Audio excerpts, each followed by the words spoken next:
Come here. This sofa is big enough for the two of us. Ooh, okay, so let's play the new Zayne update thing. I wanted to do this this morning, but stuff happened, so I couldn't. So I've been waiting all day. I've been waiting 800 years, basically. So thanks for watching, and let's enjoy this. In the dimly lit room, silhouettes lurk in the shadows. Holographic screens flicker with images of protocors being sold. Each flash is accompanied by a symbol marking their status.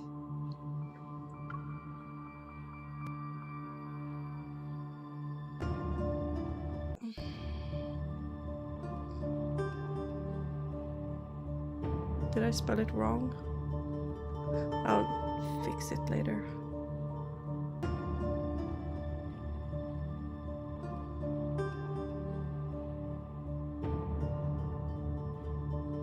Skrev jag fel på riktigt? Zayne branch new update. Ja, jag fixar det själv. Sen menar jag. In the corner is a man whose pockets are heavy with poker chips. He takes out his phone and inputs an encrypted code with ease. The dark web interface on the screen sputters, then pops up a series of windows, even more mysterious. Top secret, an ether core, blah blah blah, connecting. Anyone know about what happened in the no-hunt zone last night? Heard the core of the proto-field got wrecked at the N109 zone. Rumors says over 50 wanderers showed up out of thin air, almost causing a riot. Maybe an ether core attracted the wanderers. Someone trying to frame the wanderers, maybe. Don't spread rumors. Saw known protocol smugglers near the Silver Screen Hotel. Lead. Investigate and report back. Who is Neo? A photo appears on the screen. Surrounded by bodyguards, a notorious protocol merchant walks into the hotel. Welcome to the Silver Screen Hotel. We work overtime for 2 months dealing with these protocol smugglers. After that, it's vacation time. Several hidden bugs and cameras fall as Simone deactivates them. She brushes off the dust on her hands and casually tosses a transmitter into the corner. After Operation Ether Ordeal secretly started, this is our first mission together? I figured we'd have chances to work together since you are also here, but things have gotten hectic with mission after mission. Simone used to be in Unicorn's armament tech. She has the micro-modification evil. And ever since she increased my hunter firearms firing rate by 2-fold, we've got along well. Yeah, Lincoln's been a mess lately. I wonder when things will settle down. At least it's nothing compared to the N109 zone. I heard you went in all by yourself 2 months ago. You made a mess out of Ani Kindness's protocore auction and left unscathed. You even managed to... She lowers her voice. Her tone is half teasing, half curious. You even managed to get your hands on a real ether core, right?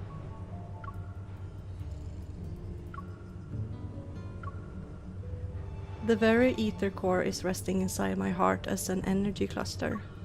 It's a secret I haven't told anyone, not even the association's president. At a loss for words, I put on a helpless look. This is getting out of hand. At this rate, people will be saying I took down Silas all by myself and stopped Honor Kindness from taking over the N109 zone. Who knows? Aren't you one of the few Anhosen class evolvers we have? Anyway, the N109 zone whispers about an ether core, and suddenly the groups on the dark web go nuts.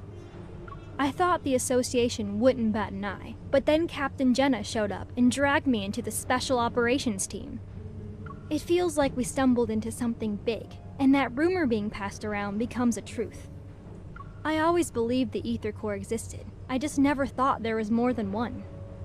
If these smugglers have the real deal, that baby's going straight into my railgun. The elevator keeps climbing, as if it's taking us to a rooftop that's directly under the deep space tunnel. For a second, I feel like I'm back under the N109 zone sky. Allow me to jog your memory. Oh, I love his voice. From your past to your future, to even all the crimes you'll inevitably commit. After all, you and me, we're the same.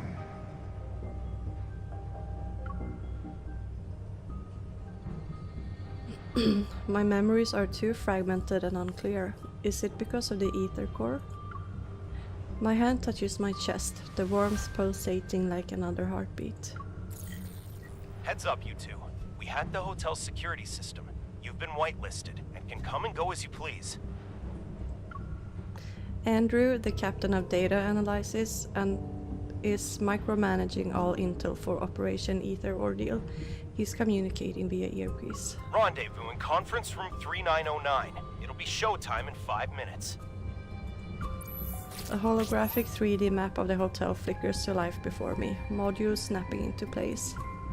Simone winks. She's very proud of her latest gadget. The moment you meet up with the target, Evil will be transmitted through your contact lenses device to alter his memories. He'll think you're the buyer he met before. You have a 30-minute window, so make it quick. Understood. We'll grab the items and see if an ether core is present. Anyway, we can fight our way out if things go south. Are you doubting my new gadget or her evol? Simone adjusts my dress as she equips a proto-field disruptor that's shaped like an earring.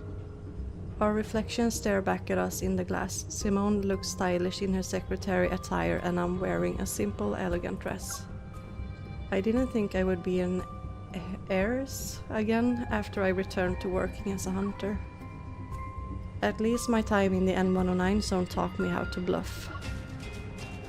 A ding announces that we've arrived on the 39th floor.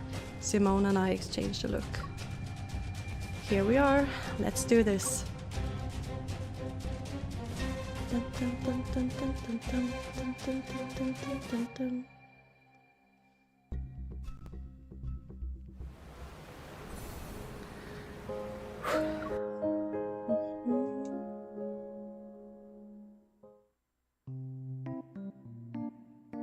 One hour later.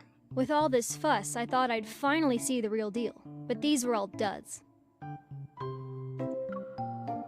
While we didn't get an ether core, the mission wasn't a waste of time. We have these modified protocores. The protocol smugglers are taken away and Simone and I return to the Hunters Association. Special authorization confirmed. Good job, everyone. Do your weapons or gear need to be maintained or repaired? Put them on the table.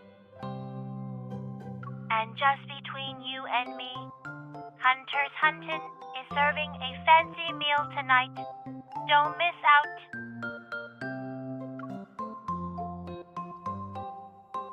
The little robot loudly whispers as it almost waddles to the armory with my weapon. How can a robot waddle? I don't get it. Simone, your gear's suffered some wear and tear lately. Over 65% of it has been damaged in the past 2 weeks.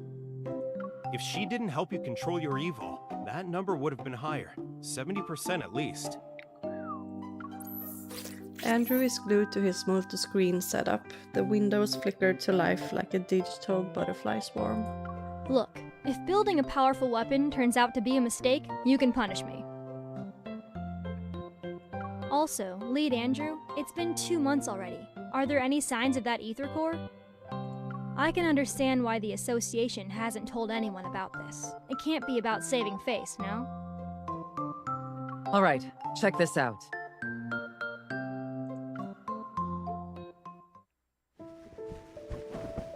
A rolled-up combat uniform lands on the table. We look up to see Jenna walking toward the control desk. Captain, what's going on? A weird yet familiar feeling pulls at my chest. I unfold the uniform. There lies a flat round object I recognize. It's a hurt knave's head. It's a hurt knave.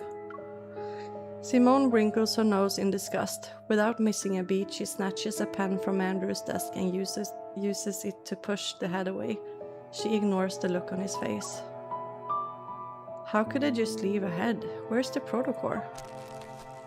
Jenna finishes drinking her water and tears open a package. She takes out a bread roll. Because there was only the head. It showed up on Faye Street without anything else. The protocore must still be in its body, but who knows where that is. So, already you can see something's not right here. Everyone casts their gazes on me. I slowly nod. I can sense a proto-curve. It's similar to the one I brought back from No Hunt Zone number 7 2 months ago, but there's more to it. Is it related to the Aether Core? Yes, we've detected a large beta protocurve on this head. That's a new fancy term. Captain, what's a beta protocurve? Jenna takes a moment to gather herself. She stands up and the control desk flickers a couple of times. A holographic 3D map is projected from it. Remember that incident last month? It occurred on the 8th at 9 a.m. Lincoln Bridge's main pier disappeared from the river for 20 minutes. And on the 14th at 3 a.m., rainbow mists appeared in Goldwood City. Specifically, they materialized in 6 districts within 4 seconds of one another. Then on the 29th, an incident occurred at 4:30 p.m. An ice cream parlor in the Ring Imperial Center was flipped, and customers on the top floor were trapped in the first floor's freezer. The Wanderers behind these have one thing in common. The protocurve produced by their protocores are capable of distorting space itself. We're calling this unique protocurve a beta protocurve for now. I won't get into the details of the analysis. However, after comparing it with the protocurve produced from the Deepspace tunnel region that's in the N109 zone, our current findings reveal that... Jenna leans forward. She grips the control desk to emphasize her words. an Aether Core is involved. Ooh. Based on our observations of these Wanderers, the Intel Department and Advanced Tech Labs predict we'll observe more beta protocurves in the future. That's where new Aether Cores might appear. Is that a bad thing? On the map with Lincoln City at its center, points of interest start appearing. They are potential locations and they're everywhere. Some are even thousands of kilometers away from the city. Everyone, it's getting dark. Night will fall, and we all know the big guys lurking in Lincoln's shadows are about to make their move.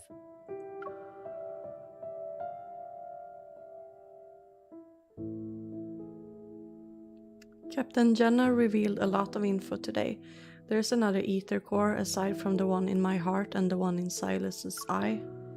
But it could be in any of those locations, and this Aether Core might be incomplete, similar to how the one in my heart was at first. It will take some time to find that Aether Core. Our mission goes beyond just collecting Aether Cores. We also need to investigate the shady organizations that covet them for their own goals. They're essentially a ticking time bomb. We'll split up for now, but try not to alert the enemy. We don't want to make things worse.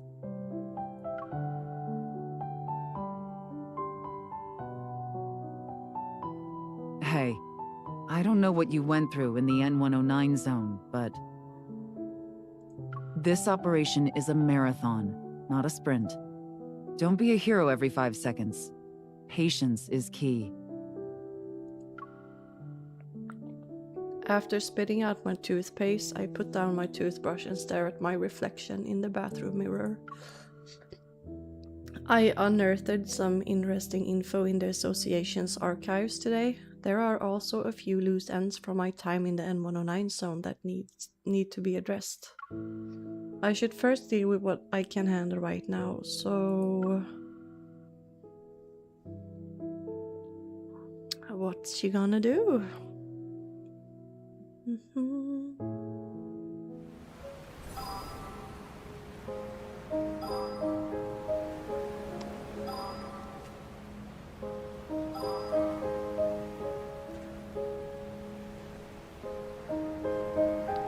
I think my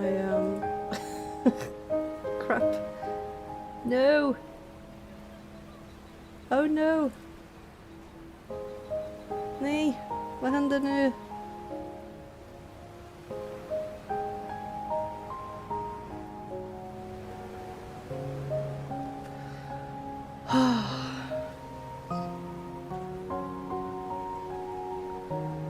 Oh crap, I think my computer is gonna crash. Close the program. Oh no.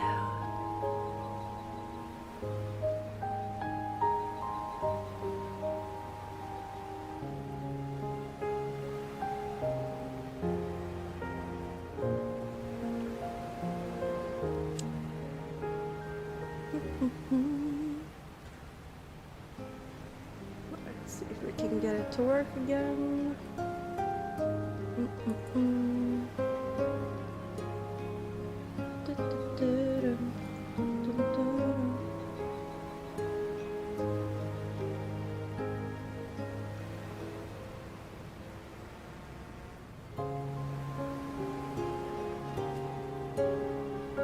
Ah. Nu.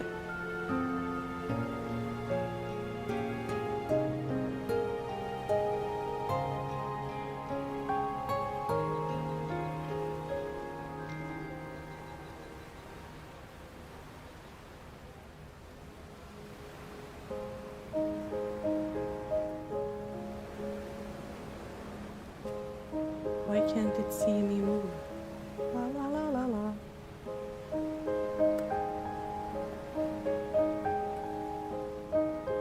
No, it died.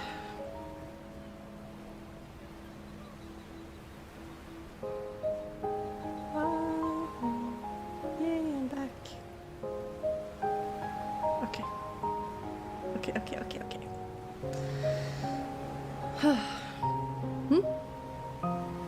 What's this? Choose a clue to investigate. Thorns under the moon. Investigate the crystal shard of the monster. Why is there only one thing?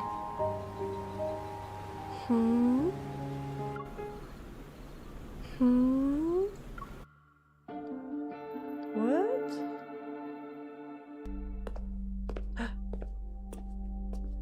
The sound of footsteps reverberates, a hollow echo upon the marble floor. Looking up, Zayne once again sees that familiar silhouette of a girl. Is that us he's seeing? In the quiet hospital corridor, its walls grayish blue and dimly lit by incandescent lights, there are so many different words, difficult words that I haven't heard before. Sorry. Only the girl stands bright and resolute.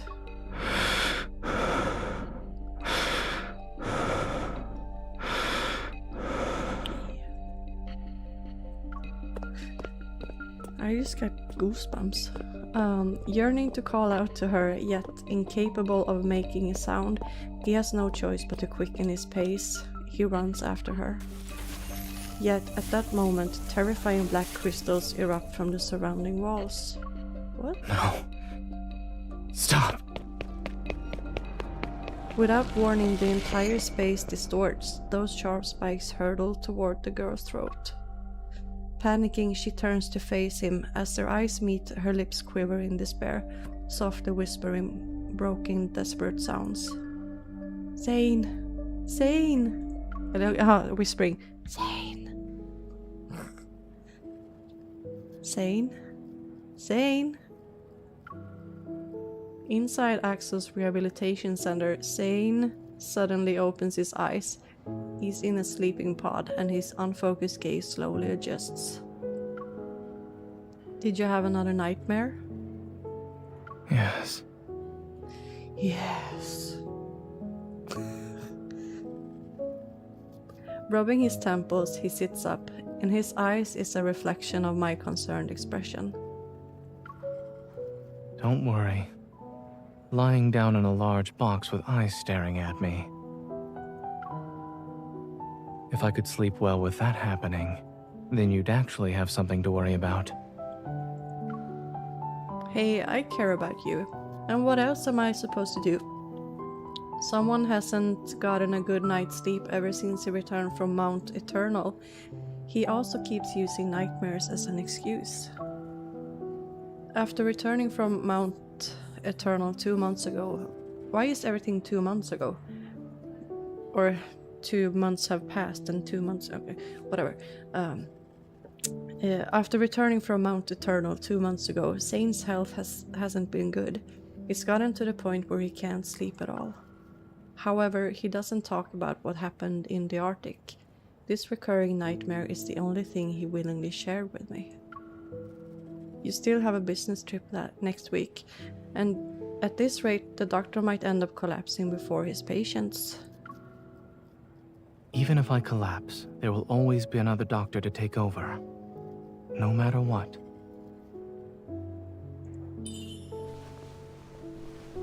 I pressed my finger against his lip as a warning.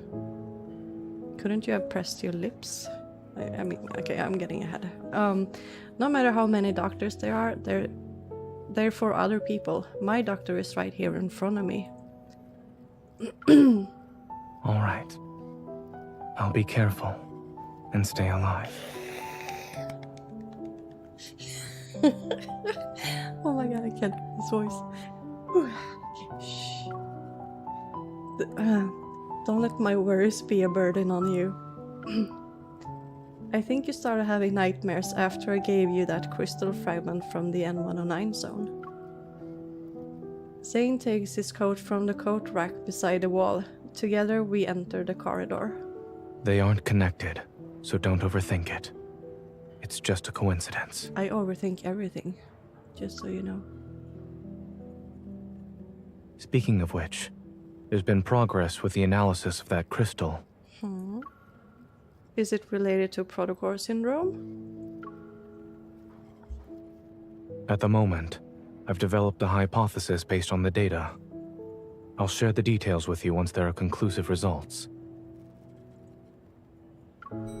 Stepping into the elevator, I pressed the button for the ground floor. Zayne's reflection appeared on the closed doors, the dark circles under his eyes underlining a deeper weariness. Take your time, you should deal with your insomnia first. Since I can't sleep, I might as well be productive with my time. Well, that's a way to put it. Yeah. So, it's not that doctors can't treat themselves, they don't actually want to be treated. I ordered some milk for you. It'll be delivered to your place and should help you sleep. Also, the hypnotic music. Are you referring to the lullaby playlist? Did you forget how old I am? I'm just trying to help as a normal hunter. You don't have to listen to me, Dr. Zayne.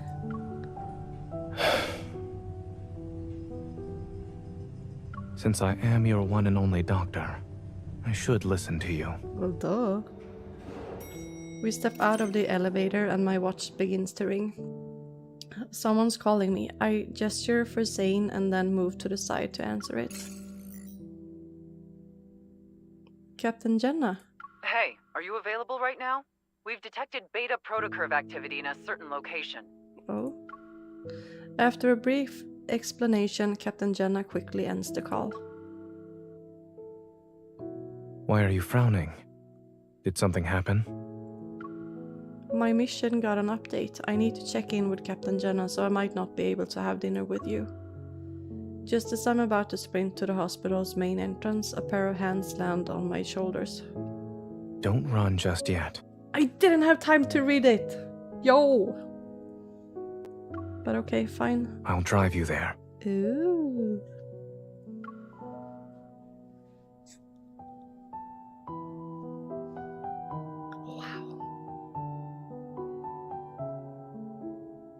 I need to pee, so I'll be right back.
Upon arriving at the association, I find Alpha Team's office engulfed in silence. Only Jenna stands before the control desk. Her gaze is fixed on a few zoomed-in photos that are being projected. Perfect timing. Let's look at these together. She waves her hand and those photos are pushed toward me. As I approach to get a closer look, it becomes evident that a distinctive figure appears in every picture. The figure is also marked with conspicuous colors, which show traces of beta protocurve. All of them are from the same Wanderer. Yes, including this morning. Andrew has found its traces 5 times. Beta protocurve activity was detected in every instance.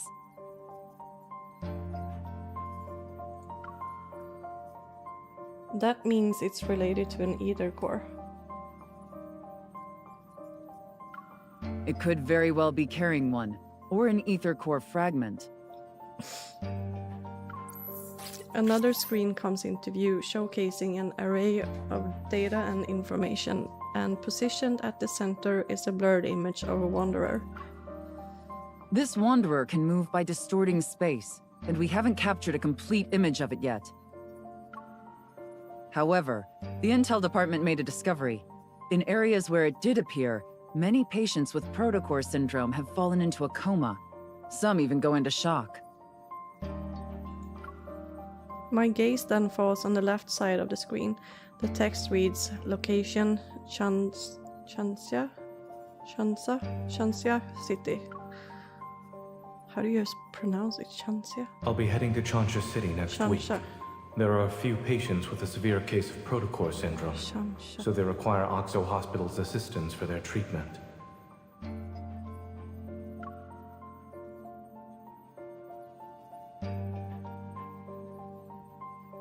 Those patients that Zayne mentioned might actually be victims of this Wanderer. Right now, we suspect there's a connection between these 2 incidents. We could start looking into those patients.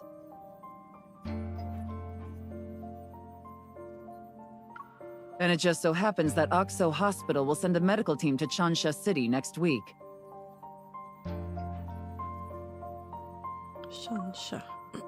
Captain, I would like to make a request.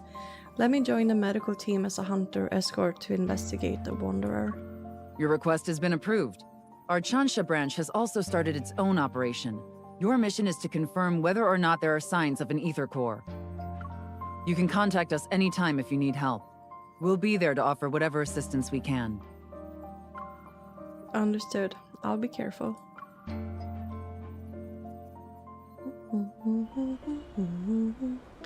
As I leave the association, Zayne's figure appears in the distance. He's been patiently waiting by the road. Just as I'm about to walk over a massive bouquet of white... Va? Vänta. Just as I'm about to walk over, a massive bouquet of white roses suddenly appears and engulfs my vision. Eh? Miss, I've heard so much about you.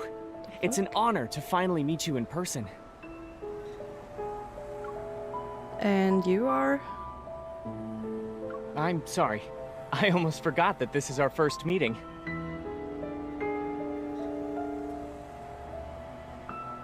But you should have already received my business card a few days ago, along with the flowers. The man has a gentle gaze, as if to be friendly. He extends his other hand toward me. I'm Carter, from Xander Sciences. Huh? I recall seeing a business card that had mysteriously appeared on my desk not too long ago. It was accompanied by attention-grabbing deliveries as well. Oh, those were from you. Thanks to your efforts in apprehending those protocore merchants, Xander Sciences was able to recover a valuable batch of protocores. Oh, Many patients were saved as a result. Naturally, I wanted to express my gratitude. I wonder if you'll do me the honor of having dinner with me, miss? She already has plans for tonight.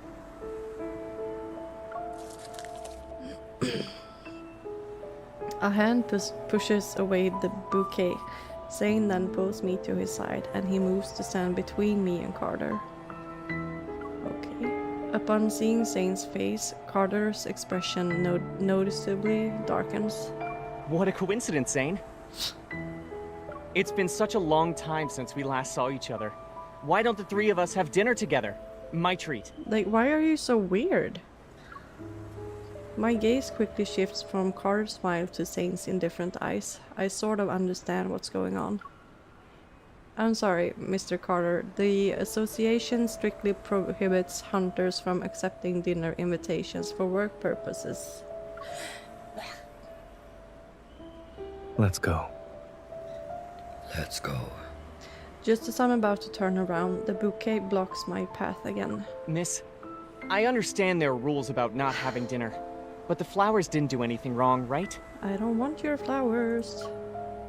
Before I have the opportunity to decline, Zayne swiftly takes the white roses. He glances at them, and with a blank expression, he gives the roses back to Carter. They're much appreciated. Unfortunately, there's no room for them in my car. What do white roses mean anyway? Miss Hunter? Vad vill du nu då? With Zayne holding my arm, I leave. Carter persistently follows us. Actually, I'm here to give you a reminder. The outside world isn't as safe as Lincoln. Be careful when you're traveling.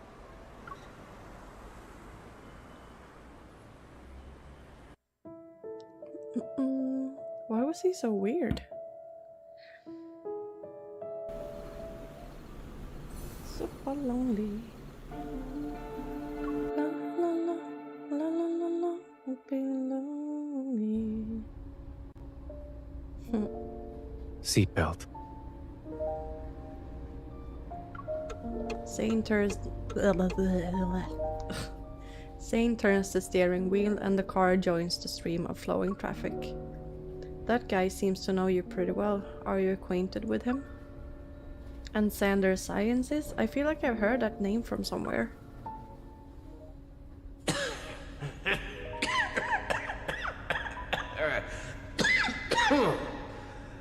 Your colleague praised you, saying there are things only the two of you can do. I'm very curious now. My colleague? Xander Sciences will provide you with the best staff, the best lab, and even the best treatment.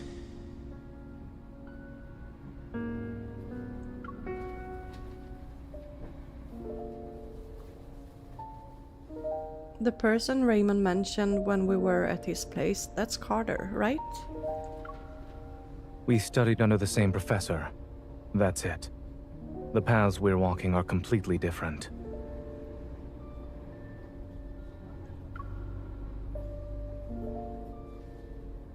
You two aren't like-minded from what I can tell. I also feel like he's a little suspicious. It was obvious he didn't show up just to invite me to dinner, and I can see you're very cautious around him. Is there bad blood between you? You can tell me about it. It's not interesting.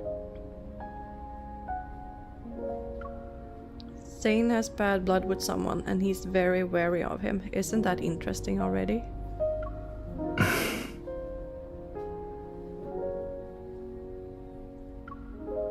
The fact that he gave you roses is more than enough to put me on high alert. But when he told you to be careful while traveling, I doubt that was a simple, friendly reminder.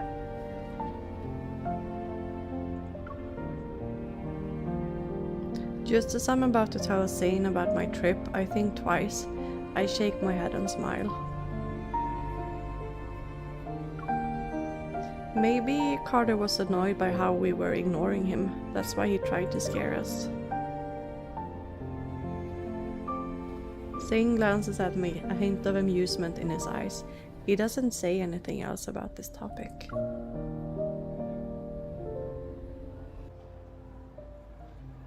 Three days later, Lincoln Airport. In the bustling airport lounge, Grayson is stunned.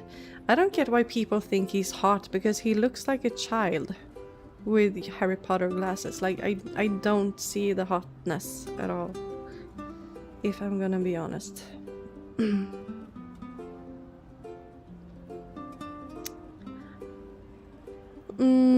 Several seconds pass before he finally blinks. So, you're our hunter escort this time? Yeah. Pleased with Grayson's reaction, I can't help but imagine what expression... I can't speak. I can't help but imagine what expression Zayne will have when he sees me later. I move closer to him and shake my plane ticket at him. Why am I doing that? What's that expression? Do you feel relieved, or are you even more anxious? Do you want to know the truth? Well, yeah, that's why I asked. Well, Grayson's tone sounds like... Oh my god, what's wrong with me? I can't do two things at the same time. While Grayson's tone sounds lighthearted, a subtle ting of concern appears on his expression. Thank you. They say the hospitals are doing an academic exchange, but in reality, we're going there to help them. Why else would they send such a large team, or even request a hunter escort for that matter? Having Zayne fly all the way there, the situation must be pretty bad. Actually, the main problem is with one of the patients. Grayson lowers his voice and leans in closer. His biopsy results show that the crystals in his heart have a certain shape and structure that's different from the ones you'd see with protocore syndrome. Also, when he was admitted to the hospital, he caused a metaflux burst. As if worried I wouldn't believe him, Grayson takes out his phone and shows me a video. My friend who works at Chancha Hospital sent me this. Chancha. All the flux stabilizers in the ER went down. It was a mess. In the video, the sound of an alarm fills the air and the bright lights flicker uncontrollably. Despite the shaky and blurred footage, the chaotic nature of the scene is unmistakable. An abnormal heart, a sudden burst of metaflux, a picture begins to form in my mind. Something strangely familiar. Thankfully, no wanderers showed up. But it's strange considering how high the fluctuation index was. The fluctuation index only tells us the chances of a wanderer appearing. It's not guaranteed. But given the nature of the energy fluctuation, it's weird not a single wanderer appeared. I watched the video again to search for anything I might have missed. Is the metaflux a result of the patient being exposed to the Wanderer and the beta protocurve? Grayson, do you mind showing me the other documents related to this? Sure. What would you like to see? You shouldn't make assumptions when things are still uncertain. I'm just trying to help. As Grayson and I lean in, a hand suddenly appears between us. Why are you doing that all the time? Grayson is slightly nudged to the side. Like, why is he being so... You are mine. You know. Dr. Zayne. In one smooth motion, the hand takes the phone, turns off the screen, and then places it back in Grayson's hand. Shansha Hospital was built a long time ago. It's not uncommon for their flux stabilizers to experience malfunctions. As for the patient's biopsy results, they need to be further analyzed along with other reports. It's too early to jump to any conclusions. I lock eyes with Zayne. He stands before me with one hand resting on the handle of his suitcase. Good morning, Dr. Zayne.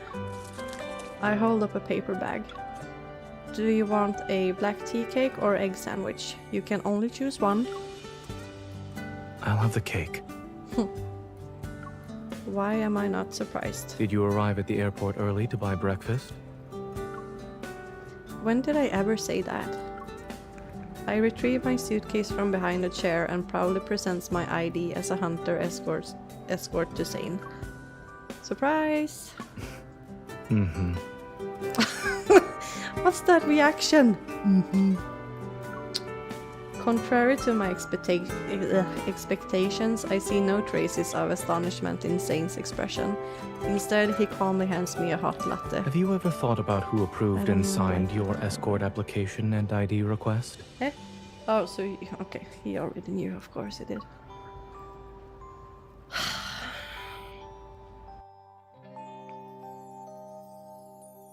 Ding, ding, ding.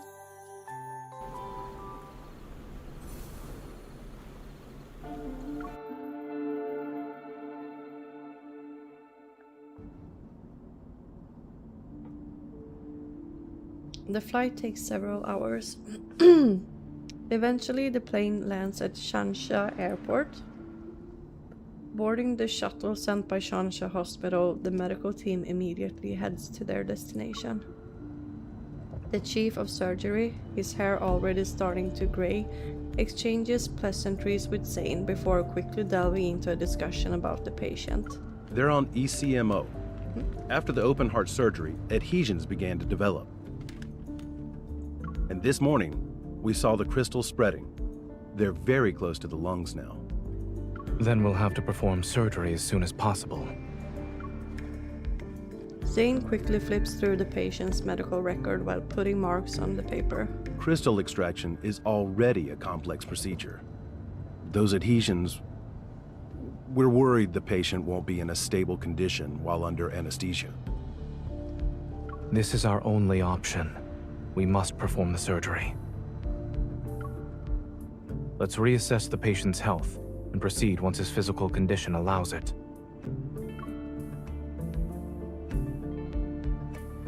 A few hours later, the surgical lights are turned on in the operating room.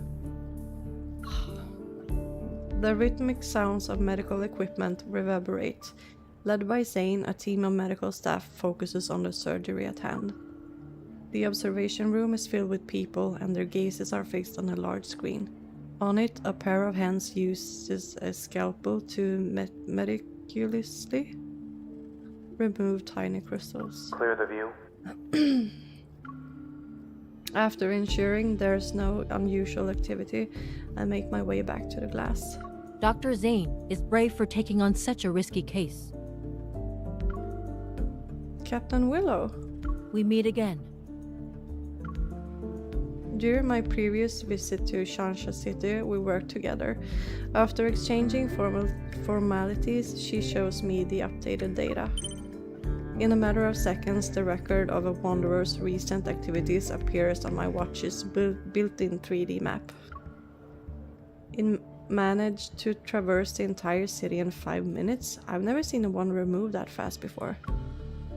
Captain Jenna said there's no clear image of the Wanderer yet. Do you have any new leads? We did some comparisons. Aside from the protocurves not aligning, the Wanderer closely resembles Mist. But if you look at all the data, the traits this Wanderer exhibits are different from the Mists I've seen. Yeah.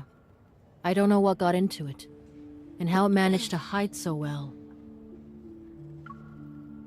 Perhaps the ether core made it mutate or something?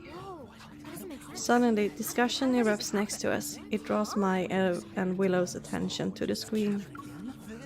A scale-like tiny crystal is slowly being peeled away from the edge of a blood vessel. Surgeons have some steady hands, huh? That crystal. It's exactly like the ones on the monsters in the N109 zone. Zayne must have noticed it too. Regaining my composure, I immediately look at him. Under the surgical cap, his eyes remain calm and focused. He continues with the procedure until the crystal is placed onto the surgical tray. Does it look alright on the ultrasound? Yes, it came up. Any bleeding? No. Let's wrap it up. Applause erupts throughout the observation room and relief washes over me. However, I feel a strange, unusual tremor in my chest. Something is rapidly expanding. Metaflux! The alarm from the flux stabilizers resounds throughout the entire operating room. Captain Willow and I exchange a look and immediately get to work. She starts evacuating the spectators while I run to the intercom.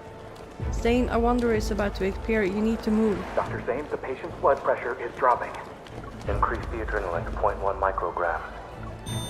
The alarm becomes louder. I immediately pull out my gun and aim at the area where the energy fluctuation has peaked. The faint energy... Oh my god, my pulse is like... right now. The faint energy fluctuation dissipates, yet the tremors I feel in my chest show no signs of subsiding. Zayne, you need to leave or else it'll be too late. The patient's vitals are unstable. Moving them isn't feasible right now. Through the glass, Zayne looks up at me, his gaze as calm as ever. Can you suppress the accumulating metaflux with your evil? I meet Zayne's gaze that carries a subtle attempt to comfort me. My attention turns to Grayson and the others who are visibly worried. They wait for my response. I'll do my best. Give me 5 minutes. Let's continue.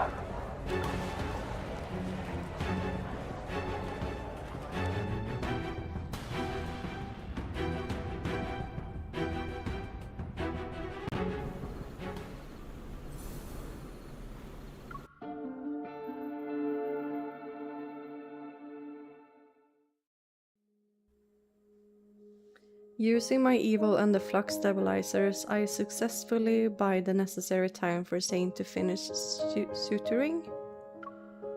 When the surgery ends, the metaflux suddenly dissipates, as if what happened earlier was an illusion. Other medical staff will handle the follow-up procedures. I change out of my sterile suit. Just as I'm catching my breath, Zayne pulls me into the lounge where no one's around. Give me your left hand. I'll do a quick evil examination.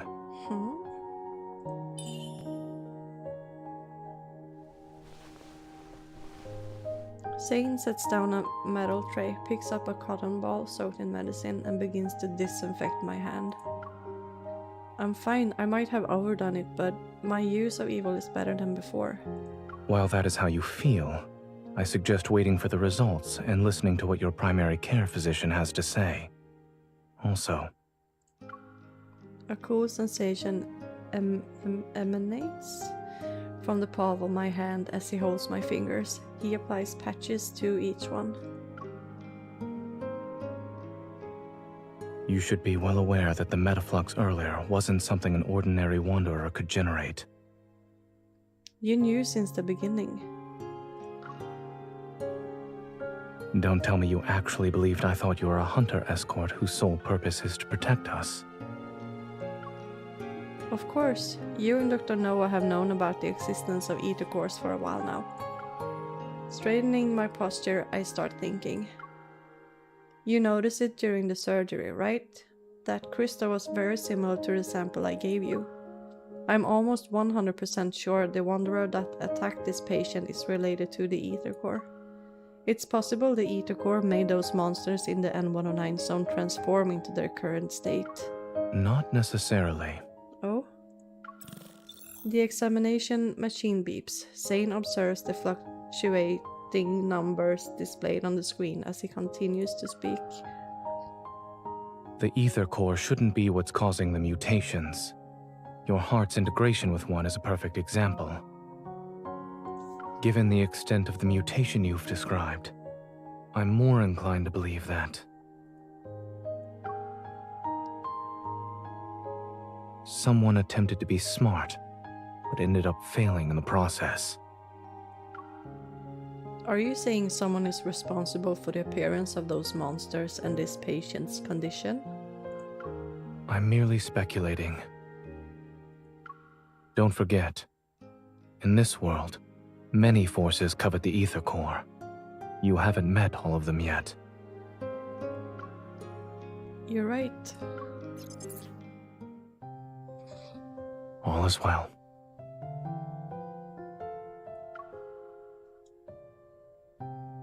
The machine beeps, which indicates the end of the examination. Zayne carefully removes the patches from my hand and puts them away. In the quiet room, the second hand of the wall clock moves quietly, plucking the faint light enveloping us. I can't help but yawn. I told you I was fine. If I have to say there's a problem, then I'm feeling a little tired now. Watching the surgery must have been boring. Not at all. It's actually my first time seeing you perform surgery. You looked cool. Taking a paper bag from the table, he settles on one side of the couch. He grabs a sandwich and pulls it apart with his clean hands. The hospital cafeteria is closed. We'll have to make do with what's available to us.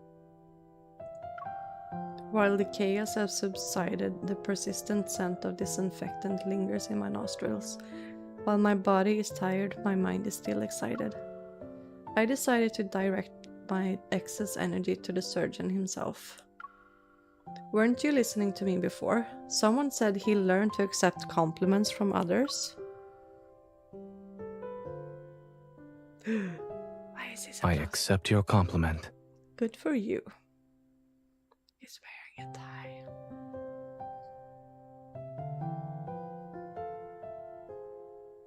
The sandwich bread is already flat and no longer looks appetizing. With the finesse of a seasoned chef, Zayne lifts the bread and removes the greasy bacon. He then proceeds to discard the wilted lettuce, leaving only the ham slices, red cabbage, and shredded pork that have withstood the test of time. Today will be very memorable for me. Not only did I see you perform surgery for the first time, but I also had the privilege of observing a sandwich undergo surgery. I've just removed the parts that experienced What a lame excessive thing to nutrient say. loss and would have impacted digestion. Is nutrition one of the things you research? Is there anything Dr. Zayne can't master?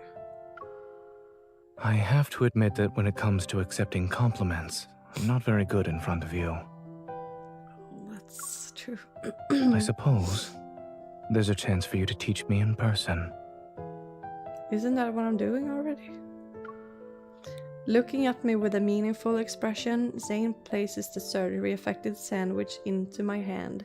He then pulls out his phone.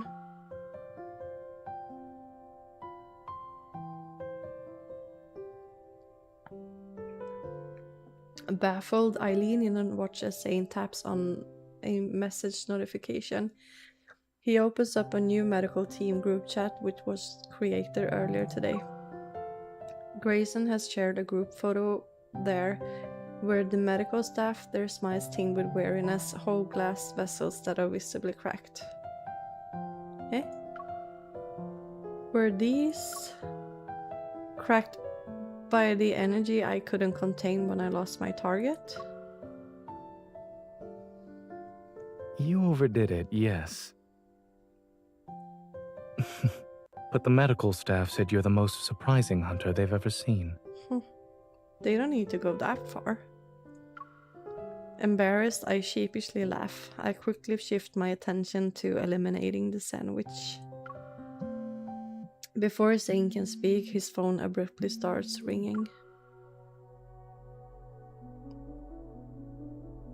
Hello?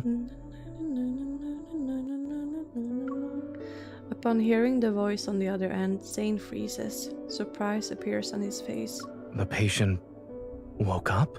Eh? Nanda to?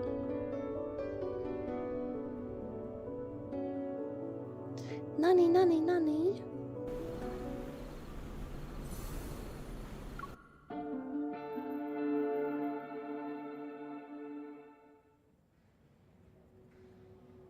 When Zayne, Grayson, and I arrive at the entrance to the ICU, a nurse approaches us. Do you know why he regained consciousness so quickly? We're not sure. He shouldn't have woken up already. Look at this, Dr. Zayne. All his vital signs are improving. Zayne and Grayson change into sterile suits and enter the ward. I wait outside. Can you hear me? Yes, I can hear Do you remember where we are? Look at my finger. I really wasn't expecting him to save the patient when... What's happening? What's happening?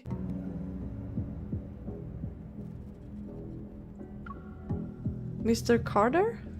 Hello. We meet again, miss. With the sudden appearance of Carter, I cautiously step to the side. However, he greets me with a smile. He raises both of his hands. What is his problem? Don't get the wrong idea. I wasn't following you. Nahe, why are you here then? This patient happens to be an important client of Xander Sciences. After hearing about the incident, I decided to pay him a visit.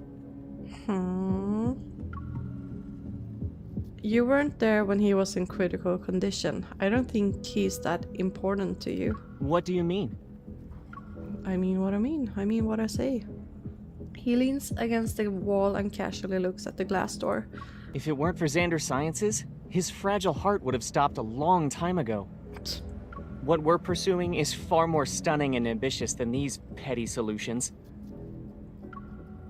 Is that so? Observing my indifferent reaction, Carter furrows his brow. A hint of disappointment appears on his face. Aren't you curious about the kind of work we're doing? No, not really. I'm not.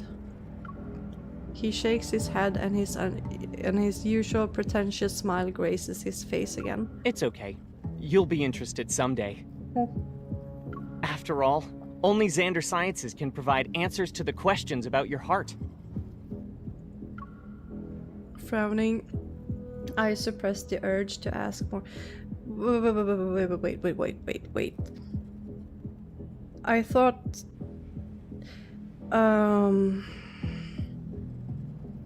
Isn't there a corporation or whatever called Ever? I thought they were behind the protocol in my heart. And I thought they were behind the ether core in Silas's eye. Or are they... Wait, I'm so confused right now. What? Huh? Yo, I don't get it. Frowning, I suppress the urge to ask more. I redirect my attention back to the ward. Grayson. Hey, Dr. Zayne wants you inside. I want Dr. Zayne inside as well. Ding!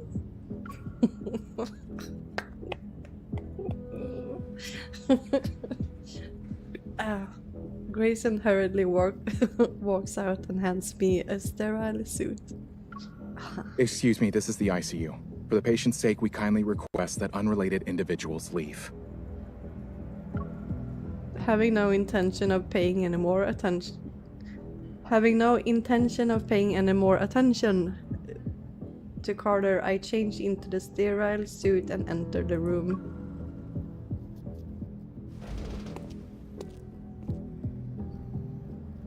The man lying down on the bed has his eyes half open. His voice is weak yet infused with tangible excitement. I'm back. I'm back! All his vital signs appear to be normal. However, under normal circumstances, a person wouldn't recover this quickly. As Zayne talks, he directs a meaningful look at me. More anomalies may occur. Stay on your toes. I'm getting nervous. Acknowledging his warning, I nod. I move to the bed, introduce myself, and state the purpose of my visit. I then proceed to ask questions. Davis, you said you're back. Where were you? It trapped me. I couldn't get out. It was like a nightmare. I couldn't wake up. I turn on my watch and pull up a picture of mist. When you say it, do you mean this? Yes. It was that thing. It was inside of me. But it wasn't. And now there's like an alien popping out of his chest. Suddenly, the vital signs monitor starts beeping loudly. The man on the bed begins convulsing as if something started choking him. See, that's what I said. An alien. Miraflux, Zayne! I quickly pull out my gun and sense a more intense fluctuation. It surges and engulfs the entire room instantly. Grayson, transfer the patient to another room and prepare for resuscitation. What does resuscitation mean? Oh, I need to pee. Unexpectedly, a rift appears and reveals the shadow figure of a wanderer. Moving myself to the front of the bed, I point my gun at the wanderer. However, it disappears in the blink of an eye. A second later, it materializes like a phantom in another location. Hey, behind you! Evading its slash, I aim a gun at the center of the fluctuation. However, a tremor overwhelms my chest. I barely feel any pain, only a dense white fog surges before me and obscures my vision. The ward dissipates as if my surroundings are transforming into another realm. The last thing I see is Zayne rushing toward me. Zayne, watch out! I need to be sorry.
It feels as though my body is plummeting into a thick fog.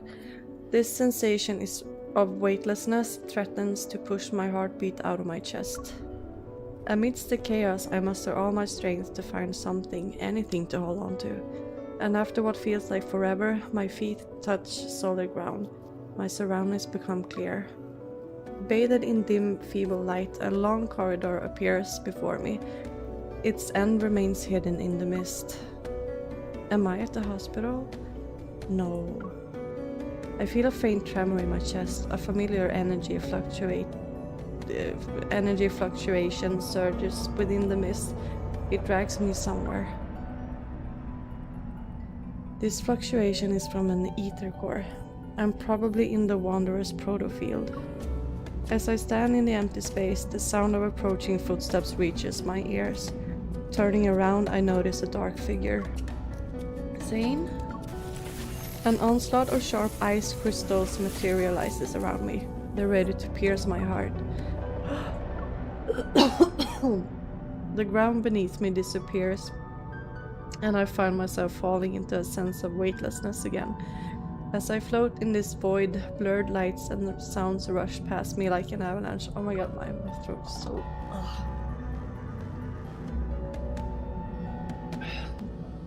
dry.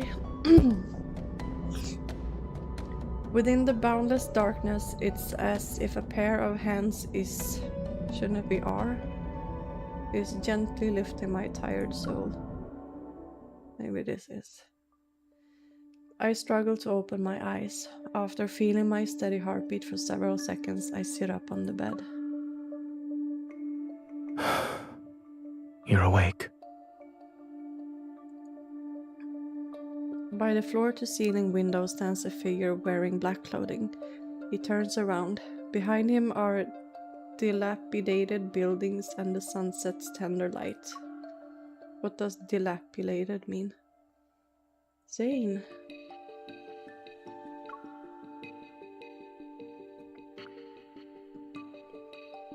The figure takes another step, his appearance nearly overlapping with the dark figure I had seen before. I move back. How are you feeling? After hesitating for a moment, I reach out and touch his cheek. I trace his eyebrows and the contours of his face. I recognize the features I know so well. In this silence, he remains motionless. He just looks at me. I'm fine. I think I just had a dream.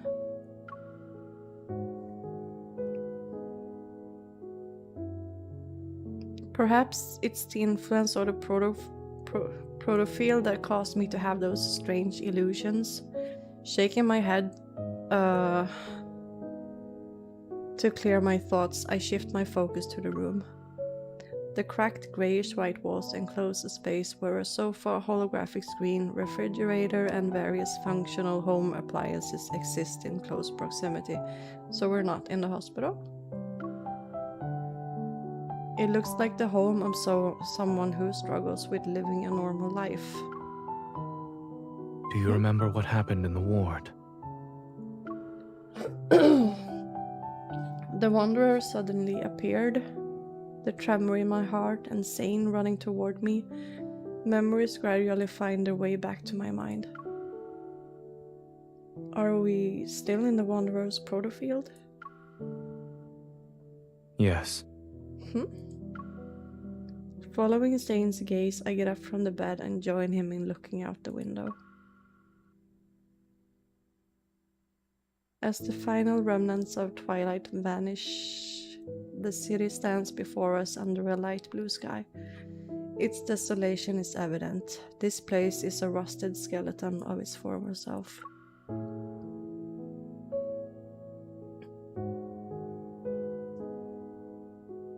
And although it's faint, the energy fluctuations around us are similar to an ether course.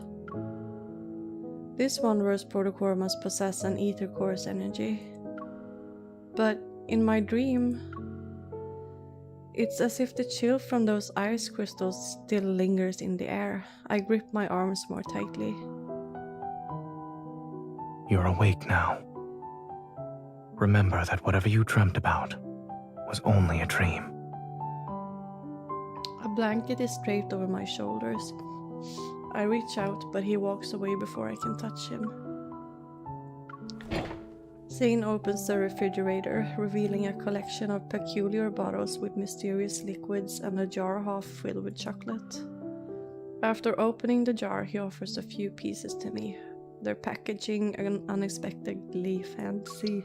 Ugh. I'm not hungry. According to my perception of time, you've been unconscious for 2 days. What? If you don't eat or drink something, I'm afraid you won't have the energy to find the Wanderer. The scent of chocolate saturates the air and ignites my appetite. What if the Wanderer launches a surprise attack while we're resting? Despite my words, I find myself sinking into the worn-out couch. I unwrap the chocolates with Zayne. I look up and my gaze falls upon a bit of vibrant green on the desk. It's a flower pot with a jasmine in it. It sticks out like a sore thumb in its desolate world. In this... blah blah blah. While the branches and leaves retain their green hue, the stem has already started to wither. Is it normal to see jasmines in a Wanderer's protofield? What are you implying? The patient who was attacked by the Wanderer fell into a nightmare. They were trapped in their own dream. In other words, the environment we're currently seeing in the protofield must also be a manifestation of someone's dream. And I don't remember ever seeing anything here. So this is your dream? Is this what he was talking about in the beginning, because that's why he can't sleep? Are there any comments you'd like to make about it? Even in a world as broken as this, chocolate still exists. I expected nothing less from you. Shouldn't you be saying something like, "Thank goodness it's Zayne's dream. We can still eat chocolate." I'm not you. Zayne, who's wearing nothing but black clothes, appears somewhat strange. Maybe this is how he sees himself in his dreams. I thought it was a nightmare. But I have dreamt of this place.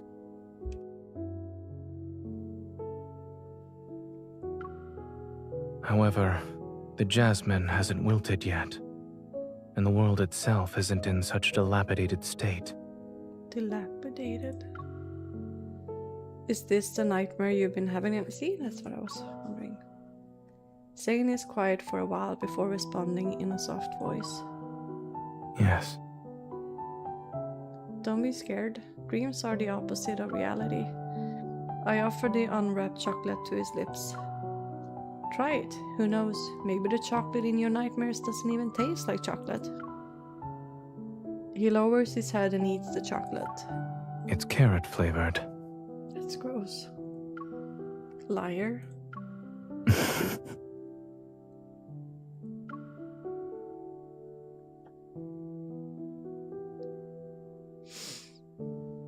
He looks out the window again, where the silhouette of a bird flies across a darkening sky. Since dreams are the opposite of reality, perhaps I'm not a doctor in this one. Is that a clue?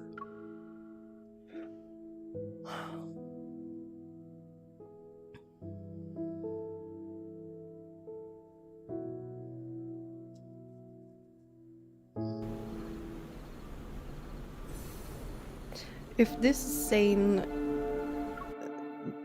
part is gonna be like heavy and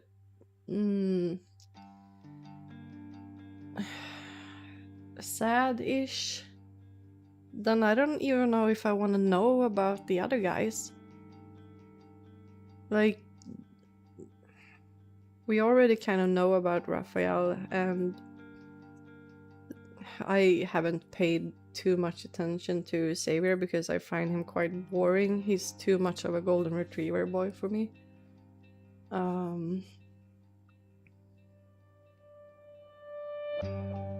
But yeah, I don't know. It's supposed to be a love game, and it's like love and depression. Kind of. But yeah, anyway. Everything is a hazy blur in a dream. Everything is a hazy blur in dreams. Yet in Zayne's dream, the flowers, trees, streets, and shops appear with remarkable clarity. I can't help but wonder how long this dream has haunted him, incessantly replaying itself to the point where every detail is fleshed out. While it resembles my dreamscape, I can tell it's a proto-field. Over there. He guides me to the entrance of a narrow alley. The road ahead is covered in thick fog. It's as if we've reached the edge of the dream itself. From the fog, a cluster of black crystals has emerged. It blooms like a flower and is as tall as a 3-story building. It blocks the path. A protocol cluster? It regenerates very quickly after it's broken. I'd say it's as good as new within a few seconds. Yes, I tried destroying it before you woke up. So you left me? Oh. As I recall my past battles, a hypothesis forms in my mind. I think I know what's going on here. There must be another protocore cluster in this protofield, and they provide energy to each other. We need to destroy both of them to leave this protofield. Eating sweets certainly makes one smarter. Are you saying I was dumb before? Thank you for the compliment. Or she can say that. I gesture toward him. Though I'm only slightly smarter than you. Chuckling, Zayne pulls down my hand.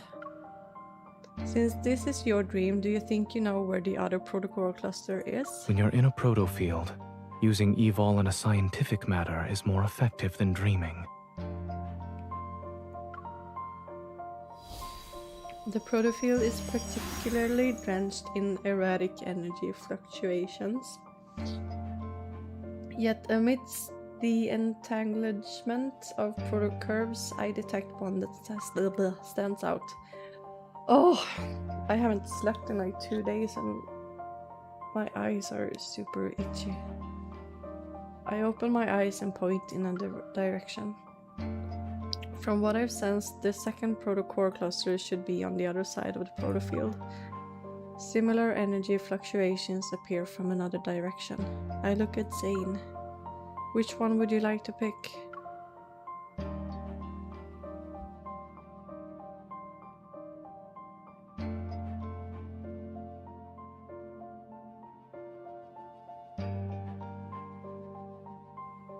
Zayne looks into the distance. I don't know if I imagine it or not, but some sort of emotion stirred in his eyes. How many times has he had this? The one that's farthest away. The far end of the city is cloaked in black mist, resembling the gaping maw of a beast hidden in the shadows. No, I want that one. I understand this is your dream, so you know where the dangers are, but are you going to face them alone again? This is my dream. I can get to my destination faster than you. True. But your dream isn't exactly being nice to you right now. Maybe the more you try to use it, the more it'll use you instead.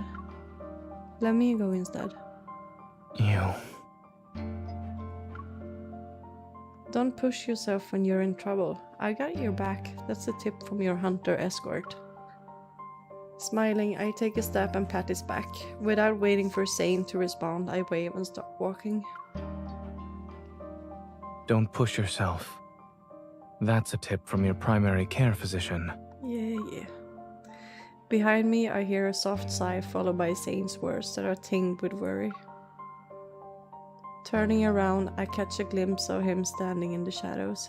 He's far away now, so I can't clearly see his expression. I press my lips into a thin line and nod. Regardless of whether it's him or me, we know we'll always support each other.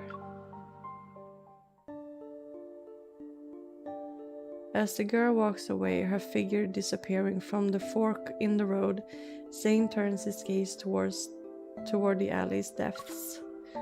Within the thick fog, a broken streetlight flickers intermittently.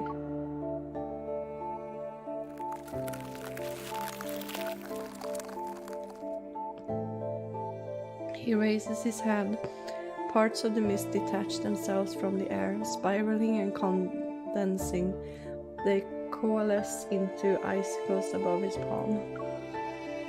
Dark impurities silently emerge from within them, but they stop spreading just as they're about to breach the outermost layer of the white crystals. It's as if a looming black hole threatens to consume everything pure and white.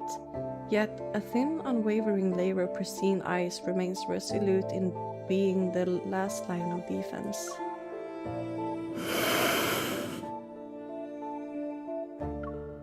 Shadows stretch, and in the boundless fog ahead, the protocol cluster awaits his arrival like a slumbering wanderer.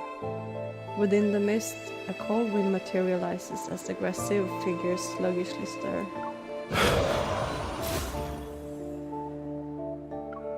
The ice crystals in his palm slice the air and seemingly hit nothing, but the protocol cluster shimmers for a fleeting moment. As more wanderers emerge, the roars resound and their figures phase in and out. The ice crystals solidify into sharp blades. Zayne delivers his attacks with decisive precision. Blades of ice tear through the darkness, and a pungent scent permeates the air. The ground beneath his feet slowly transforms. It turns soft and slimy like sludge, stubbornly clinging to his legs. Dazed, Zayne looks down, peering through the mist and layers of unclear ice. His gaze falls onto his palm. Zayne!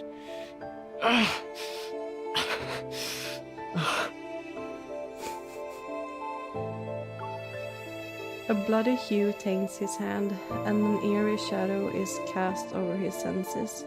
He's momentarily transported back to that bone-chilling nightmare. Zayne is shocked. He looks up and knows who's standing before him. The tension is palpable, gripping him. William? Who's William? Turner? It's too late. Please. In the howling, icy wind, Zayne hears his heavy breaths. Once again, he's returned to the endless snow-covered expanse of Mount Eternal.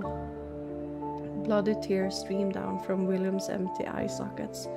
Then an array of faces emerges from the cluster's projection. Aren't you going to celebrate my birthday with me? Why did you kill me? What? Aren't you a doctor? You should have saved me! Why didn't you save me and my child? Zayne, please. Kill me. What? He's suffocating. He's trapped. His head is spinning. Zayne notices his fingers are trembling uncontrollably. He staggers back only to trip over something again.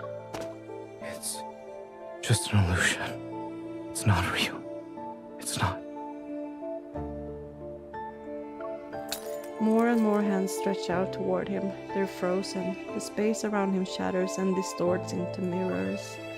They reflect his bloodshot eyes. They reflect his hands, arched, clenched so tightly that veins bulge. A black icicle suddenly pierces through the mirrors and shatters part of the protocol cluster. The protocol cluster doesn't regenerate. It resembles a cliff teetering on the edge, ready to collapse in on itself. She made it. She made it. Okay. Play! As the mirror shards dissolve into black mist, the cold light intensifies and casts an ethereal glow. Determined, Zayne thrusts the ice blade towards the human figure. Zayne! The ice blade stops as Zayne's pupils contract. It's her. But she can't possibly be here. They're your patients. How could you? Am I next? You'll kill me, right? No, you're not Zayne. Who are you? It's a face he knows so well in this unspeakable nightmare. Her expression is filled with disbelief and pain. Yes, it's her. Zayne, kill me.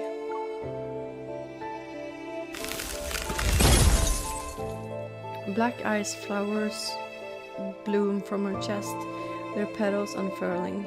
She's as light as a piece of paper, separated from life's weight, yet she falls almost with a thud in his stiff embrace. Buzzing in goes Zayne's ears as he's once again pulled into the depths of a never-ending nightmare, while he knows it's an illusion he can't break free. At that moment, the cracked protocol cluster pulsates with a blood-red light.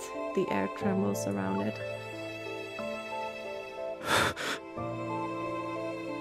The massive shadow before him breaks along with the other protocol cluster.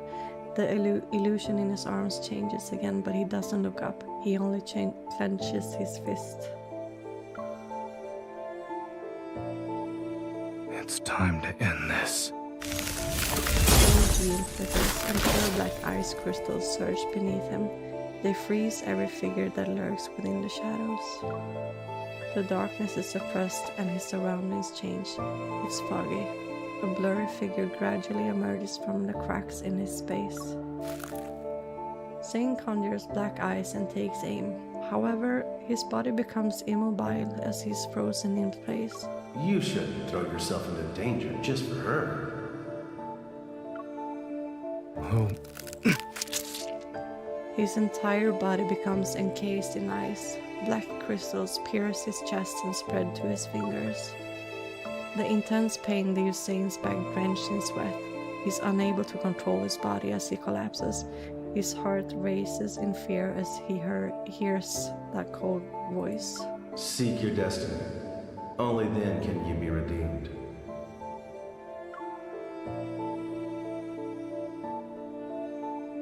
What?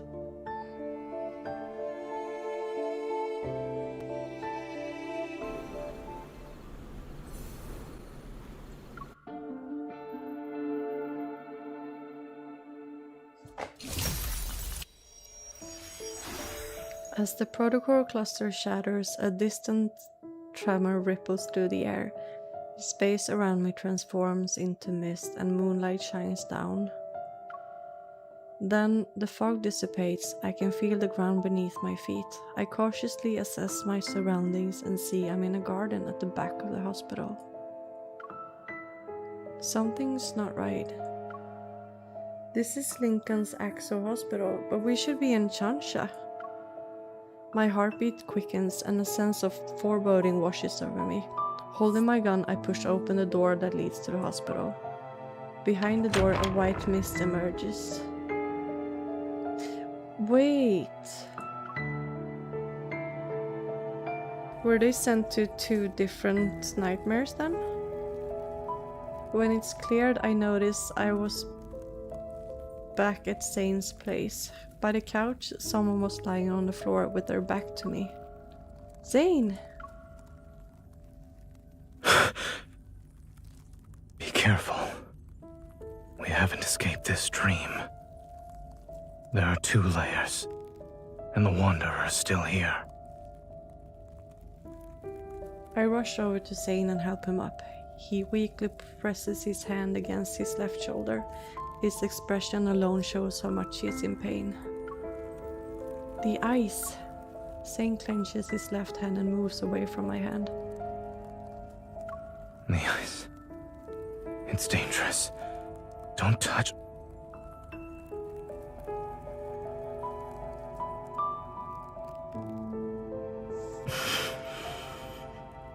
It's too dangerous. I won't be able to control. Leave. Now. A sudden voice in my head gave me pause.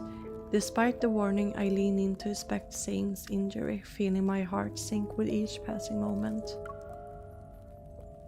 There are no visible external injuries on his body, yet a blackened ice spreads across his wrists and neck. It doesn't seem like it'll disappear anytime soon. I don't think you're just losing control of your evil. Let me see if I can help.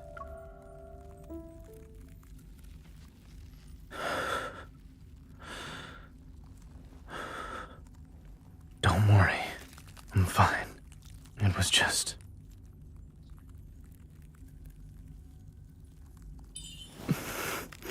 It doesn't look like you're fine. It starts to melt. Don't waste your time on me. We can still go after her. Focus on taking care of yourself. From now on, you listen to me. It doesn't matter if...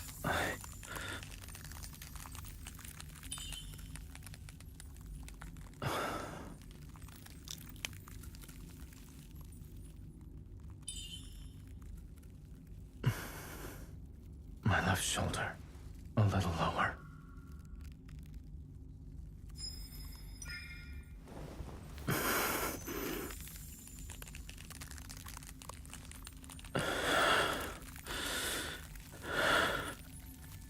I would hope so. I know how this nightmare ends. Wanderers aren't the only threat here. When push comes to shove, leaving me behind might be for the best.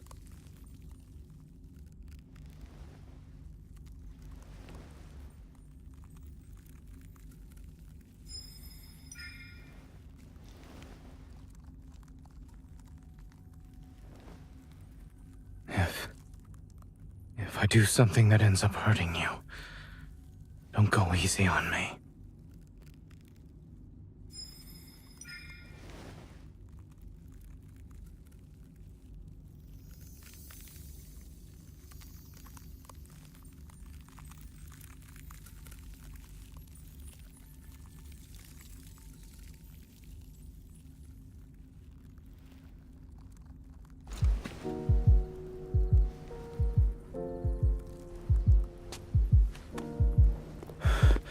What happened?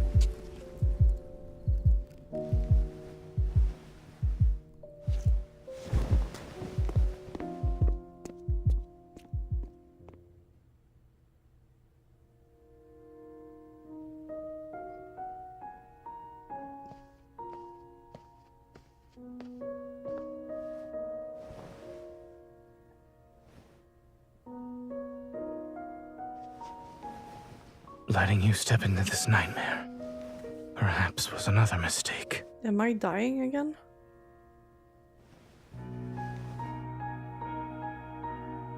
But at least I have one last choice.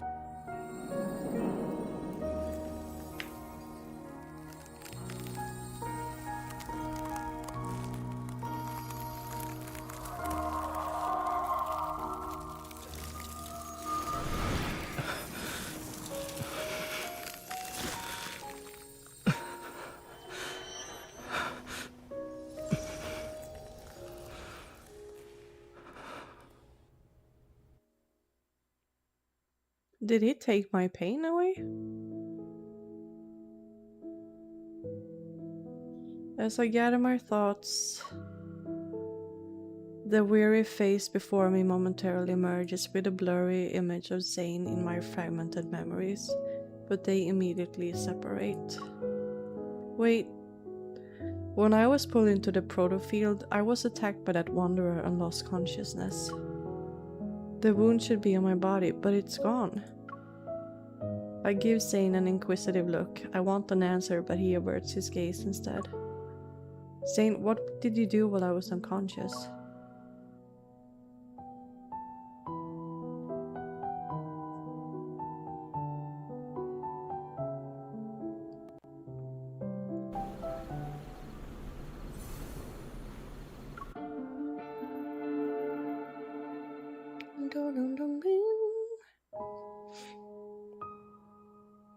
What do you do when I was unconscious? Is this why you're losing control of your evil?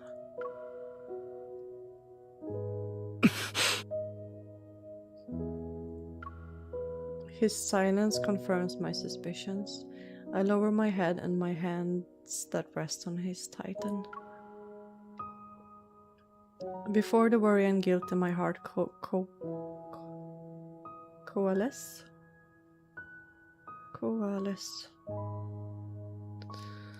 into coherent words, they disappear because of Zayne's presence. He lowers his head and his chin rests on the top of my head. You're my hunter escort, correct? Protecting you was protecting myself. And after subjecting you to a distressing dream, ensuring you can leave safely is the least I should do. Why are you making it sound like you dragged me through hell and back? Your dream didn't hurt me. The mist is exploiting it. What if the Wanderer wasn't the only source of danger? You've seen how bleak and oppressive this dream is. As you said, it's not exactly being nice to me.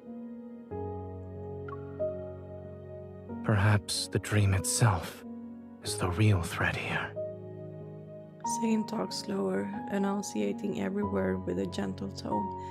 It's as if he's trying to calm his simmering inner turmoil.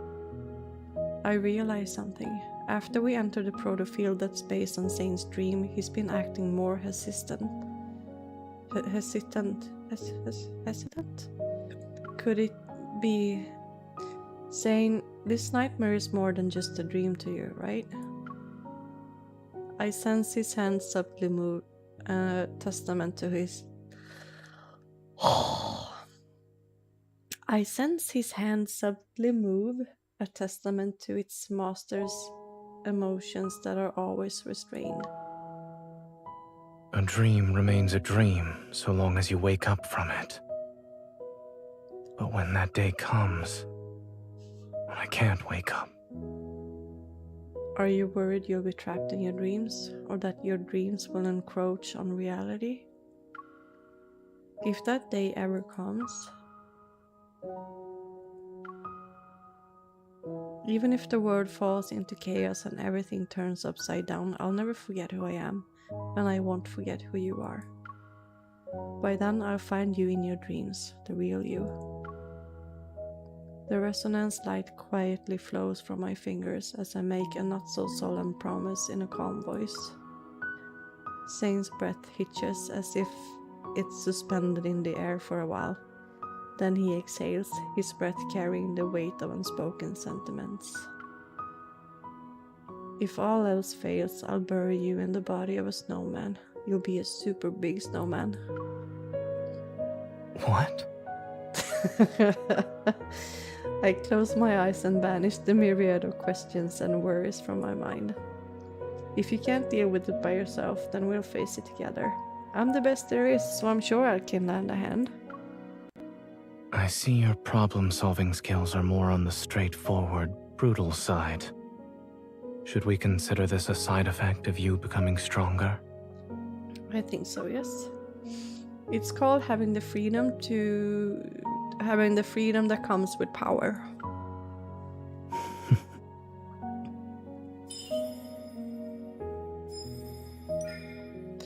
All the black ice has disappeared. How are you feeling? Does it still hurt? I look up and meet Zayne's gaze. It seems he's been observing me for a while. It doesn't hurt anymore. Why is he smiling? Don't. Just as I'm about to tell Zayne not to lie again, he turns over my hand. A sliver of glimmering icy light appears in my palm. He takes back his hand and two chubby little ice seals. Nej, va? Tumble into my hand. You get two. As an escort, you are very professional while on the job. This is your reward, since I have nothing else to give you. You can give yourself to me. I don't need your seals. Like, come. Do you trust me now? You come. From where I am, light and shadows dance upon his features. They accentuate the mirth in his eyes.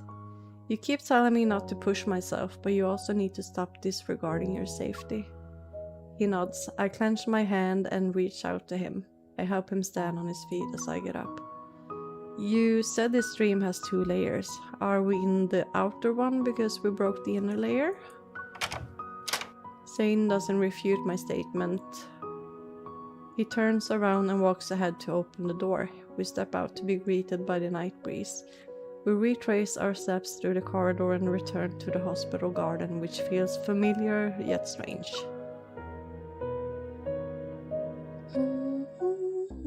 A mutated wanderer's protofield defies normal logic. It could be hiding anywhere. Outside the hospital, skyscrapers rise like towering concrete trees in a forest. Meanwhile, the rest of the city stands in eerie silence. I can use my evil to return the protofield to its original state. Negative consequences born from mistakes don't need to be fixed. The sky swiftly darkens as if time itself has been accelerated. We have no choice but to destroy this place. Wait, your evil? We'll do it together. Ring. Are you ready? Yeah, boy. Black snowflakes drift from our interlocked fingers. The night wind momentarily suspends before swirling into a frenzied flurry once more. Underneath our feet, a vast expanse of ice crystals blossoms. The ground, the buildings, and even the particles floating in the air were all ensnared in a swift spread of this chilling night, wrapped in its icy embrace. In an instant, the entire world froze into a black amber. A rift violently tears through the fabric of the space. The Wanderer can't hide anymore. It screeches and reveals its true form. Finally. There it is. Let's go. Zayne's coat flutters wildly in the wind. Amidst nightmarish darkness, an icy glimmer materializes in his hand. Let's end this before the breaking dawn arrives. So is this Dawnbreaker, Zayne?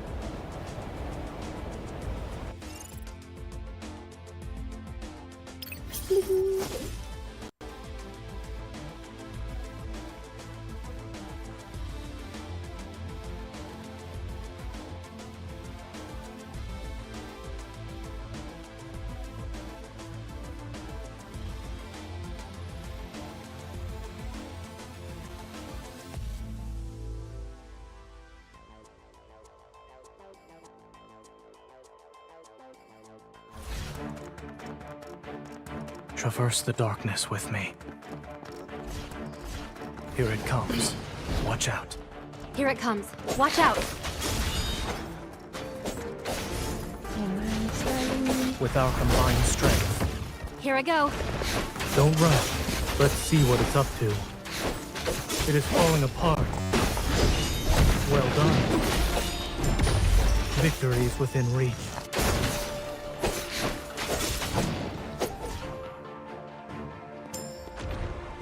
Oh nej.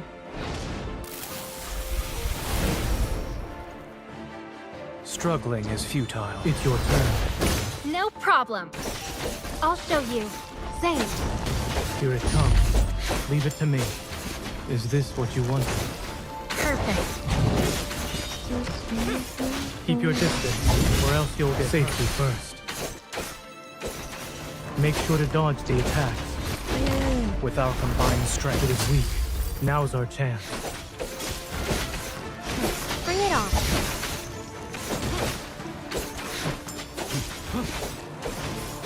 That was recovered. I'll send it on a journey. Its final journey.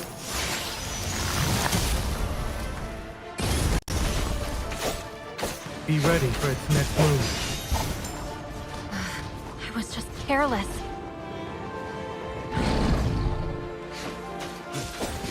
Keep your distance, or else our combined strength. Here I go. Keep your distance from it. Leave this to me.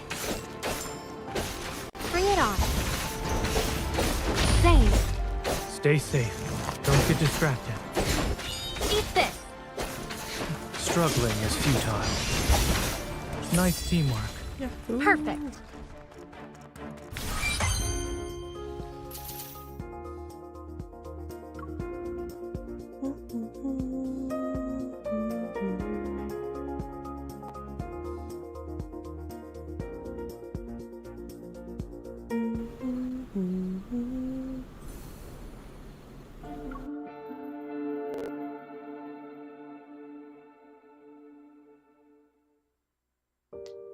Once the final blow is dealt to the Wanderer, an intense tremor surges from the depths of my heart. But the resonance is unmistakably this time. It's aching to gentle waves brimming with power. A light, warm glow gently descends into my palm. Is this Chansha Hospital? The breaking down's light streams in through the window. In the silent corridor, the air carries a faint scent of disinfectant. Have we returned? Zayne? I'm here. As my hand is tenderly squeezed, I turn my head. Zayne is next to me. Wait, I need to double check. Are we still in the protofield or are we in reality? Turn around first.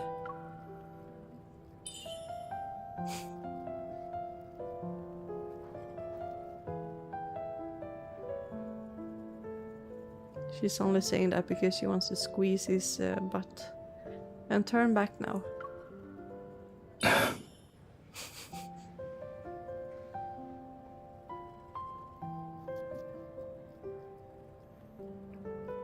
Though his expression has a bit of helplessness, Zayne still complies. Are you double-checking or making me play a game of turnaround? It's a secret. I'm confirming that Dr. Zayne is the person with me right now. A burst of laughter erupts from deep within me, but in the very next second, I collapse onto the ground. His arms immediately extend to steady me. Are you alright? I'm fine.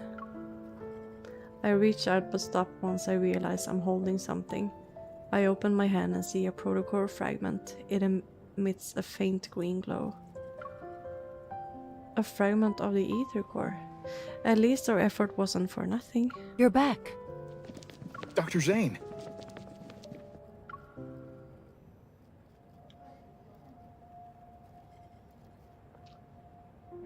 Captain Willow and the others rush over from the opposite end of the corridor. Their expressions reflect a mixture of relief, joy, and concern. Are you two okay? You're not hurt, are you? It's been 3 whole days since you were trapped in that Wanderer's proto-field. Everyone's been worried sick. From Captain Willow, I learned that exactly 3 days had passed since we entered the peculiar proto-field. The patient has been relocated to a secure ward and is now out of danger following resuscitation. During this time, the entire hospital was being protected by Chansha city hunters who carried out a thorough investigation. By the way, we discovered a strange device while investigating the ICU. Speaking in a quieter tone, she gives me a sealed transparent bag. We found it hidden inside a flux stabilizer that was sitting in a corner. Almost went unnoticed.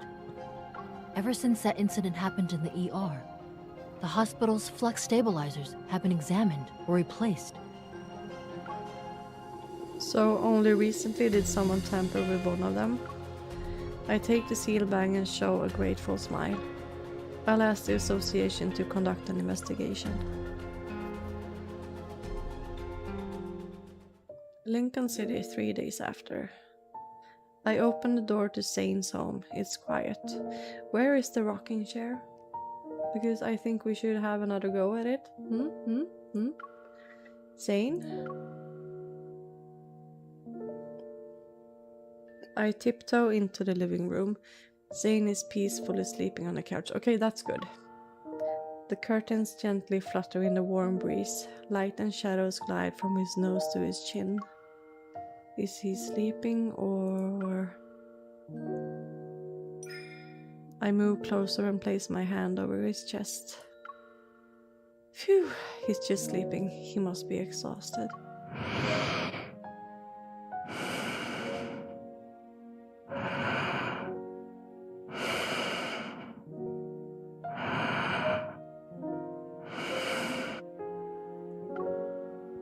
Approaching Zayne, I kneel down to be at eye level with him. I carefully cover him with a blanket that was draped on the couch. Does she actually have a key to his home? I didn't know that. The tension on Zayne's furrowed brow dissipates. His breathing is steady and his expression is serene and relaxed. I look at his face, the thoughts in my mind racing as I reflect on the whirlwind of events that have unfolded recently. You can finally rest. My watch vibrates. I leave the living room and answer Simone's call. The preliminary analysis results are out for the thing you brought back. Oh yeah, Simone, I forgot about her. Tell me.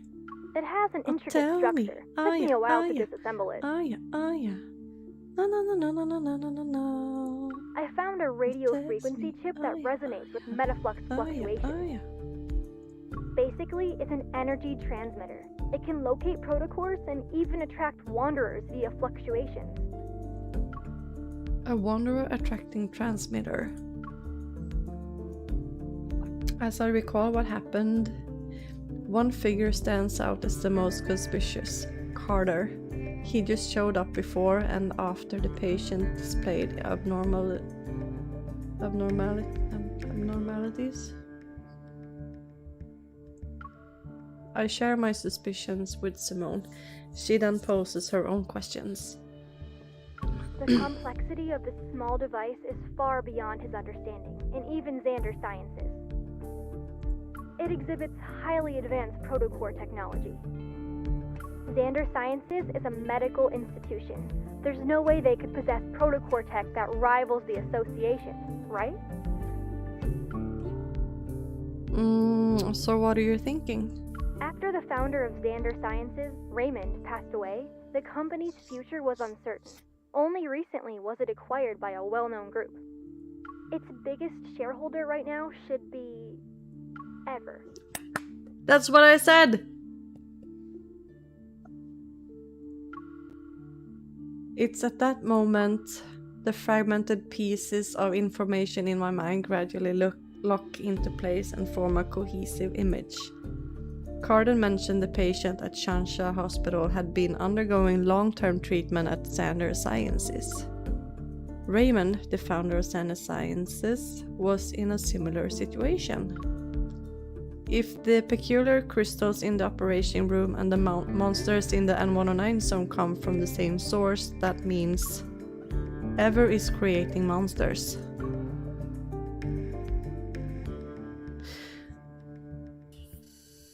Once again, Zayne finds himself chasing after that familiar figure. What's that sound?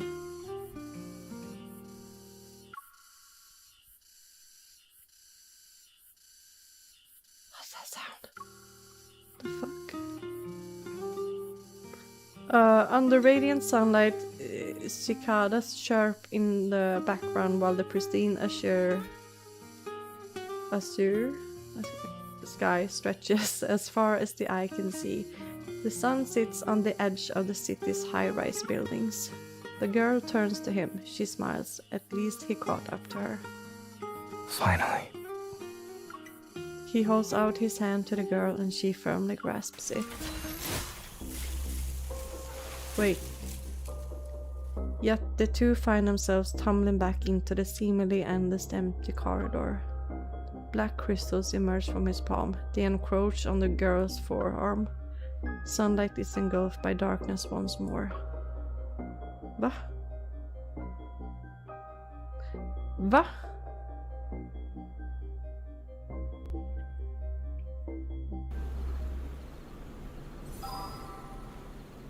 What? What do you mean back? What do you mean? What? What do you mean?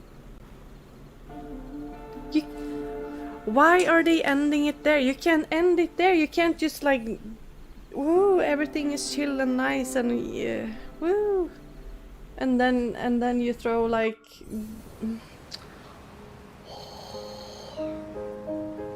is there nothing else?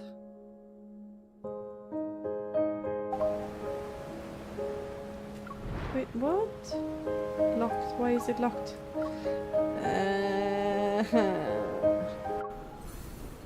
Why do they always do this? It's like cliffhanger. Like, I get it. It's to keep people in the game, like engaged and to keep playing, but really? Oh, that's so annoying. Is that really all there is?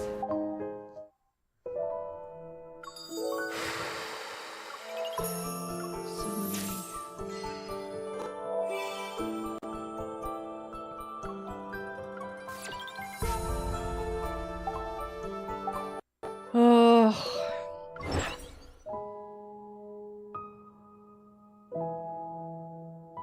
I clicked this one earlier.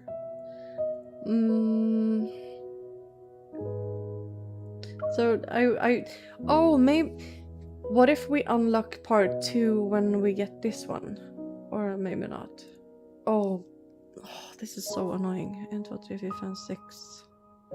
6 days, that's almost a week. Oh well. I guess that's all for now. Thanks for watching. Hope you enjoyed this. I enjoyed it. It was entertaining. I wish it had gone on for a bit longer, and yeah, it's It's not like you to be tired this early. I'm not tired. Stop telling me, like, make me tired instead. Yeah, so thanks for watching. I will see you in the next video, in the next live or whatever. Yeah, good night, bye.